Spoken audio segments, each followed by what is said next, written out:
Tory Lanez. Tory Lanez did an interview from jail. Tory Lanez did an interview from prison, actually, with NBC News. I guess in an effort to add to kind of, you know, to help his appeal, which has been denied a few times. I feel like every time I see his name in the news, it's something to do with his appeal being denied. So he's on NBC News now, trying to, I guess, you know, help his appeal along by sharing a bit of his story. For me, when I saw this, I was like, you know what? A little bit too little, too late, brother. Too little, too late. I don't understand which lawyers he had that advised him.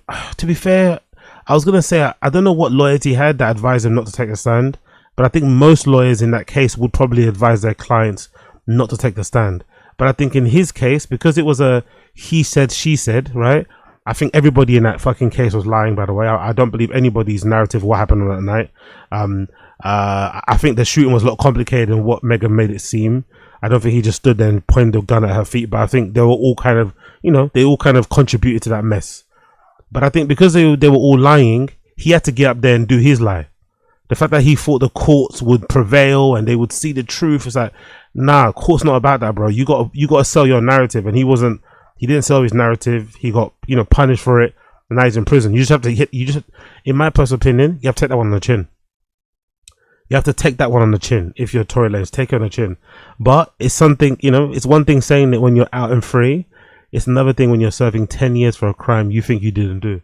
So maybe it makes sense why he's trying to fight it. But I don't think things like this, from what I understand of, you know, being aware of court things and court proceedings and whatever, I'm not too sure this is going to help him. I think it might end up hurting him in terms of his appeal. But let's see anyway what he has to say. This is Tory Lanez speaks out from prison amid planned appeal. Tonight, rapper Tory Lanez breaking his silence in his first ever broadcast interview from behind bars since being found guilty of shooting Grammy winner Megan Thee Stallion in the foot outside a party in 2020. I've never been violent towards a woman. I would never hit a woman, let alone shoot a woman. This is a bad thing to say because inevitably I think another woman or other women will come out and they're going to debunk that. They're going to say, no, he hit me.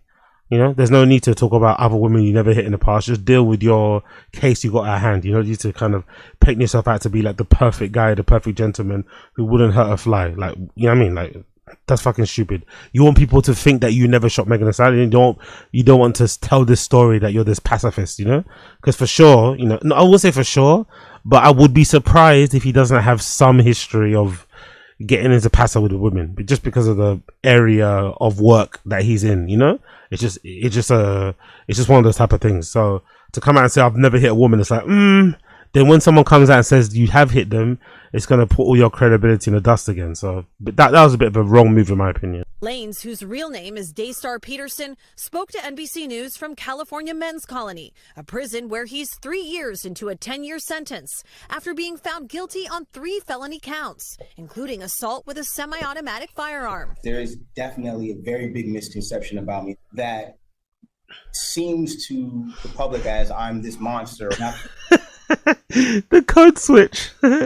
That's incredible. I love Americans that they code switch, because I guess we just speak, I guess we got slang here, but for the most part most people just speak regular. But it's always funny to hear, like, you know, I guess he's Canadian, but yeah, it's always funny to hear you guys from across the pond doing code switching. He sounds so different. Yeah. What the fuck what's that voice? I feel like I was catapulted into this poster child for the unprotection of Black women, and it's just so unlike me. And I've never really had a chance to express that. But you can look at my criminal record. I don't have one. I never had one, and I feel like, you know, that connotation that I would do anything of this monstrous proportion is just it's completely incorrect. Again, I think he's going for the wrong defense. Going for the defense of, like, I'm innocent and I did nothing wrong, and because I've done nothing wrong in my past and look at my criminal record, I don't have one. That's a wrong defense. You should be going with the defense of, we all had a lot to drink that night. It was a crazy night. We all did things that we regret. You know, we all maybe, whatever, like the temper's got the best of us. But I can definitely say that I wouldn't go as far as doing what I've been accused of in terms of shooting. But you can't paint it seem as like you was the perfect person and you just have, I just can't, like, because that doesn't happen often. People don't end up just in prison in a 10-year sentence just because of some sort because they're a good person. You probably did something that put you in that situation. You probably did one fuck up that fucked you up, which we all know is, you know, his inability to keep his dick in his pants essentially is what put him in prison, if you want to be really, really honest. It's like, brother, you have to start addressing the real, you know? If not, you're going to do that a whole 10 years. It's wrong. Lanez declined to testify during his 2022 trial. Do you regret not taking the stand? I think if I would have taken the stand, the verdict would have definitely been very different. The rapper's legal team filed an appeal, which they say that he didn't take the stand because he was afraid of, he didn't want to, not afraid, but he wanted to uphold the street codes. He didn't want to snitch and stuff.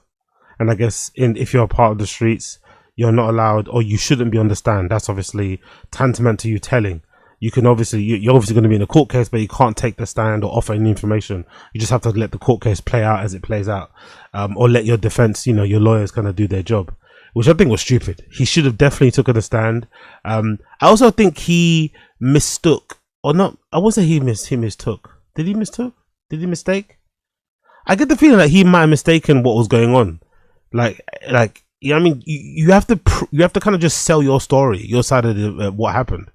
Because maybe not now, because I don't think people really care, but I think at the time people were a bit confused of what happened, and every person in that situation or in that case had their own version of events. He should have went up on the stand and sold his version of events. I don't know why he never done that. I think that was a grave mistake. Even just for a crying scene, because I think they both cried, right? I think Kelsey and Megan Thee Stallion both cried. Even just for the optics of him crying on the stand and sobbing and talking about, oh, I lost my parents, doing that whole fucking, you know, heartstrings puller on the thing. That would have probably helped a little bit in how he's perceived online. But he just, you know, sat down and thought, no, I'm not going to do that. I'm better than that. I'm going to let the truth prevail. And now look, here you are, 10 years. Was denied in November, but his team is continuing to fight with plans to file multiple appeals next week, this time with the California Supreme Court, in one claiming newly discovered. By the way, big up Olis. He didn't have the gun. According to most of the information out there, the gun wasn't his. The gun was either the girls, they carried it for protection, or it was the security who was the security for the girls, either Megan or Kelsey. So it wasn't even his gun. But I think, if I'm not mistaken, doesn't he have like I don't think he's allowed to carry, he doesn't have a license or whatever over there. I don't know. But essentially, it wasn't his gun. It wasn't his gun, I think, if I'm not mistaken. I think it was a security gun that they usually keep in the car, just in case, you know, if anything, for their own protection and shit. Evidence that they weren't provided. Which I also think is a bit risky too, innit, if you're a girl. Unless you know how to use the gun. You should probably have somebody in the car that can use it instead of you just having it for your own protection, because you might end up hurting yourself. Trial, including hundreds of pages of medical records for Megan Thee Stallion, whose real name is Megan Pete, which they allege raise questions about the fragments removed from her foot after surgery. His team argues that the fragments were not provided ahead of trial and that this was a violation of due process. And we didn't have that chance. Or perhaps we could have questioned the doctors differently when they were on stand to impeach them, because it does look suspicious. But in the appeal denied in November, the court did address the fragments, ruling that the surgeon's testimony was, quote, more than sufficient to prove great bodily injury on Pete. Proving something like this on appeal is tough. This is a really difficult appellate argument for defendants to prove, because they have to show if the evidence actually came into court, the jury would have found differently. It's an uphill battle, and it's something that often torpedoes any defense appellate argument. The Los Angeles District Attorney's Office and representatives for Megan Thee Stallion have not responded to NBC News' request for comment. I believe not only that I was wrongfully convicted, but the amount of new evidence that has emerged since that trial, I think, has been overwhelming. What has life been like in prison for the last couple of years? Truthfully, I've done my best to keep my head above water, but mentally, I've gone through trauma that I sometimes even struggle with, because I've never imagined myself dealing with things that I would have to deal with. I've been stabbed 17 times. Jesus Christ. Almost lost. Jesus Christ. Jesus Christ. Yo, prison is real. I'm sorry to laugh, but if ever you needed a reminder that prison's a real place, fucking hell. I've been stabbed 17 times. Holy shit. Yo, oh my god. Oh my god, that is a nightmare. What? Lost my life. If you could say something to Megan Thee Stallion. And he's not even an active gang member. It's one thing if you go in prison and you're like an active gang member, you've got a big bounty on your head. I don't know. You're just, you know what I mean? Like, this is an R&B singer and he's been stabbed 17 times. Yes, I know he's prominent and he's famous and stuff, but like, God almighty, this is brutal. Stallion today, what would it be? Nothing. Say nothing. Nothing. I think I wish as well.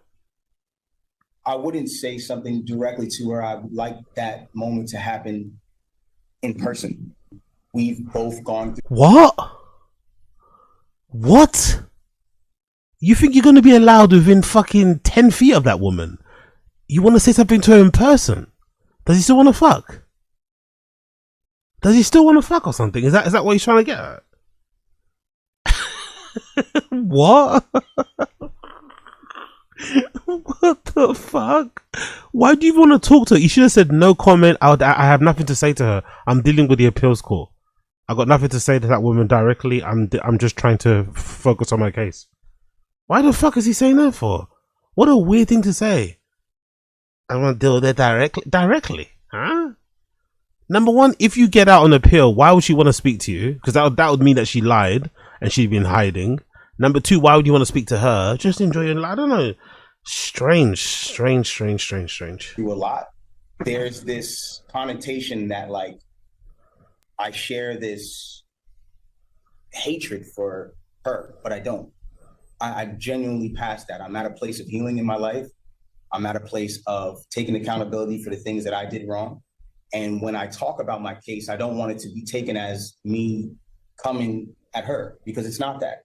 I'm just asking for somebody in the system to look at my case and look at the evidence and ask if this was fair. I don't know, man. I don't know. It obviously wasn't fair if he wants to answer the question, but he didn't fight enough for his own case. I think that was the thing that was surprising, weird, and just didn't make any sense to me. He didn't fight enough for his own case. He thought the courts would prevail, the justice system will be in his favor because he was a righteous child and he did not. It's like, brother. You're in the mud. You know what I mean? You're in LA courts and stuff. You got to get up there and start crying and start being hysterical and whatever else, and maybe slinging mud in the press. You got to do what you got to do to get that fucking W. He didn't, and he paid the ultimate price for it.